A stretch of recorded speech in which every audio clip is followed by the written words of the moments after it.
네, 안녕하세요. 세신증권통 김숙경입니다. 기관의 변심과 함께 5월 첫 거래에 좀 흔들리면서 출발이 나왔습니다. 중국과 미국의 경기 부진이 또 지표로 확인이 되고 있는데요. 외부적인 여건이 좀 안 좋은 상황에서 불안한 좀 출발이라고 할 수가 있을 것 같습니다. 좀 5월 전반적인 좀 장을 바라보는 전문가들의 시각은 어떨까요? 하지만 시장은 이미 호재보다는 악재를 많이 흡수한 상태이기 때문에 아직까지도 밸류에이션 매력은 남아있다. 좀 이쪽으로 분석이 많이 나오고 있습니다. 그래서 봄날의 좀 온기를 5월장에서도 느낄 수 있지 않을까 하는 조심스러운 좀 기대감도 나타나고 있는데요. 오늘장 흐름을 좀 샅샅이 분석을 하면서 방향성 같이 읽어보도록 하겠습니다. 잠시 후에 마감통으로 문 열겠습니다.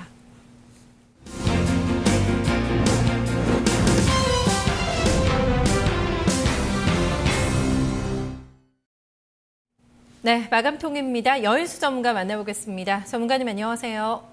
예, 안녕하십니까. 연수입니다. 네, 반갑습니다. 오늘 양시장이 같이 쉬어가는 움직임이 나왔는데요. 매물 소화 과정을 조금 더 거쳐야 된다고 봐야 될까요? 오늘 장 어떻게 좀 한 줄로 정리를 해볼까요? 네, 오늘은 코스피 지수 기준입니다. 네, 1차 고점에 대한 경계감으로 소수 업종 강세장이었다.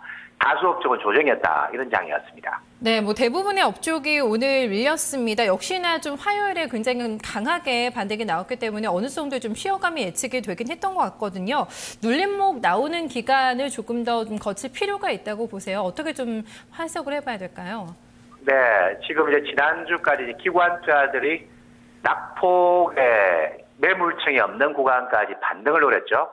이제 어닝 시즌이 이제 일단락되기 때문에 어떤 실적 변수 때문에 빠진 건 너무 많이 빠졌다. 소위 말해서 이격이 과다하기 때문에 이격 따먹기 작업을 한 거지. 제가 크게는 다수 업종은 사실 이번 장을 부각을 시키지는 않죠. 네, 그렇게 보셔야 되겠고, 종합은요, 많이 붙여준다면 제가 아마 1970 정도까지 보는데, 오늘 1966까지 갔다가 더 이상 못 봤죠.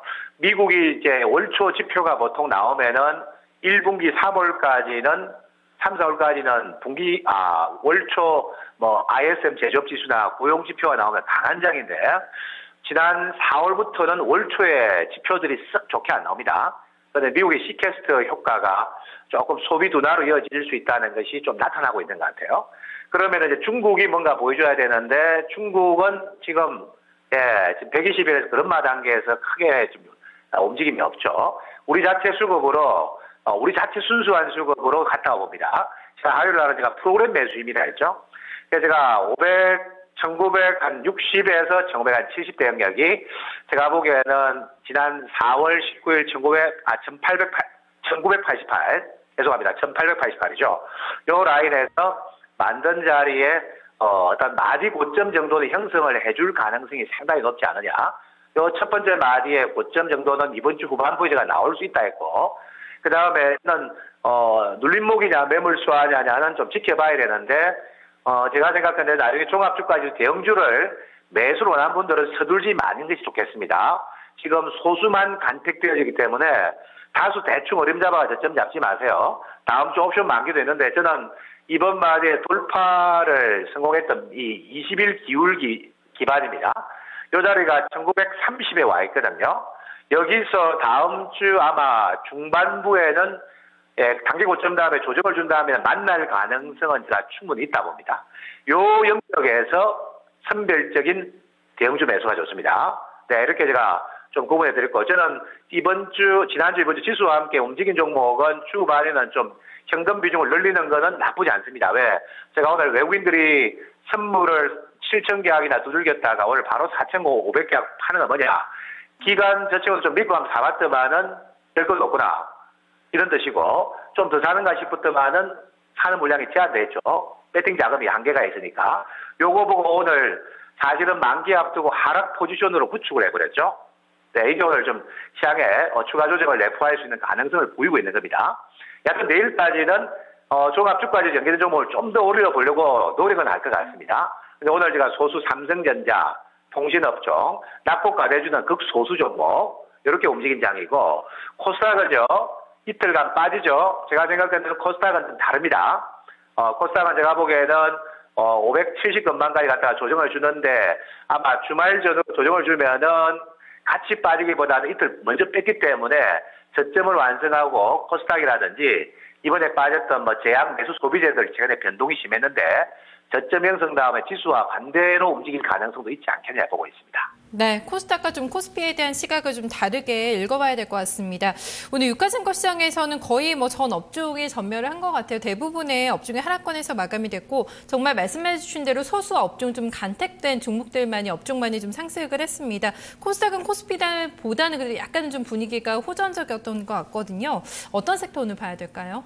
오늘은 이제 통신 서비스 업종입니다. 네, 그래서 오늘 뭐 혼자만 잘 갔다라고 좀 표현을 해도 과언이 아닐 것 같습니다. 이렇게까지 좀 시장의 반응을 폭발적으로 끌어낼 정도로 좀 과연 통신주의 좀 메리트가 그만큼 매력이 있는 걸까라는 생각도 다시 한번 좀 하게 하는 흐름이 아니었나 싶습니다. LG플러스가 상한가 마감이 됐거든요. 통신주에 대한 시각 어떻게 좀 정리하고 계세요? 통신주는 저는 오래 된다. 다만 이제 여러분들은 조정 줄 때 한번 차트 깨우죠. 예, 망가질 때 가격이 쌀 때 들어가면 됩니다 했는데 지난주 제가 SK텔레콤 이야기하면서 20만 원 넘어갈 수 있다는 이야기 드렸어요. 그래서 오늘 20만 5천 원까지 넘어오는데 통신주는 장기 소외죠죠. 네, 지금 장기가 엄청나게 소외가 되었죠. 한 10년 가까이 소외된 업종인데 제가 지난번에 이야기했던 대로 망 투자에 돈을 너무 많이 썼기 때문에 마케팅 비용에. 근데 이제 올해는 이제 망의 투자가 완료되고 난 다음에 투자 비용이 적으면은 수익은 항상 나니까 KT나 SK텔레콤이나 브로드밴드나 이러니까 지금은 이쪽으로 제조업이라든지 대형주가 못하는 거를 운용을 하는 거죠. 기관들은 수익들 게임입니다. 어떤 명분이 있으면은요 일단 그쪽으로 화력을 집중하죠. 아마 SK텔레콤, LG유플러스 이런 것들을 오늘 배팅하기 위해서 주변 업종을 상당히 많이 팔은 것 같습니다. 주로 기관 전략이 돈은 없으니까 주변 반등 준 것들 정리하고요. 이쪽으로 힘을 몰아가지고 아마 통신주는 주말까지 제가 SK텔레콤, LG유플러스하고 이 SK 브로드밴드까지가 제가 보기에는 금요일 전후가 9점 정도 나오는 자리고 이번 주 통틀어 가지고 가장 큰 수익률이죠. 사실은 뭐 지수 관련 이렇게 수익 난 거 없지 않습니까? 그래서 이렇게 오늘 진행이 되었지 않느냐 싶고, 네, SK텔레콤이 배팅하는 장은 여러분들이 생각하셔야 됩니다. 지수가 크게 못 가겠구나. 지난 작년에는 한전이나 가스공사 가지고 붙였는데 올해 환율이 1,100원 수준까지 올라가니까 수입하는 업체도 좀 시게 하고요. 또 다른 내수 서비스를 선택을 했는데 그걸 통신으로 봤다는 거죠. 일단 수익률 게임을 벌릴 만큼 벌린 다음에 제가 보기에는 다시 매물 수하는데 이 트렌드는 단발이 아닙니다. 올해 중기로 보시는 것이 맞다 이렇게 보고 있습니다. 네, 통신주 언급해 주실 때마다 SK텔레콤을 좀 탑픽 종목으로 얘기를 해주신 것 같은데요. 최근에 보면은 LG플러스가 거의 뭐 대장으로 나가고 있는 것 같거든요. 여전히 탑픽은 SK텔레콤으로 유지하세요? 펀더멘탈은 안정감은 SK텔레콤이고 단기는 워낙 LG유플러스는 그죠? 가격이 워낙 쌌다는 거죠. 근데 그동안에 워낙 적자니까 인정 안 해줬는데 이제는 흑자 기업으로 번노되면서 자산 가치하고 향후에 발생될 미래 수익 가치를 지금 시장이 반영받기 때문에 죽었다가 살아나는 기업이 항상 주가는 수익률이 크다는 거죠. 근데 제가 시청자 여러분들에게는 변동성 종목보다는 안정 수익형을 제가 추구하기 때문에 SK텔레콤을 안정적으로 봐라. 다시 한번 텔레콤이 또 18만 원대 기회가 또 다음에 온다면은 5월 중에 또 그 매수가 아닌가 하는 생각이 들고 있습니다. 네, 뭐 지금이라도 좀 따라잡고 싶다라고 생각하고 계신 분들 많으실 것 같은데요. 일단 눌림목이 나올 때 좀 잘 살펴보면서 통신주에 대한 좀 접근 고민을 해봐야 될 것 같습니다. 오늘의 종목 어떤 종목인가요? 네, 오늘의 종목은 이와 흡사한데요. NHN입니다.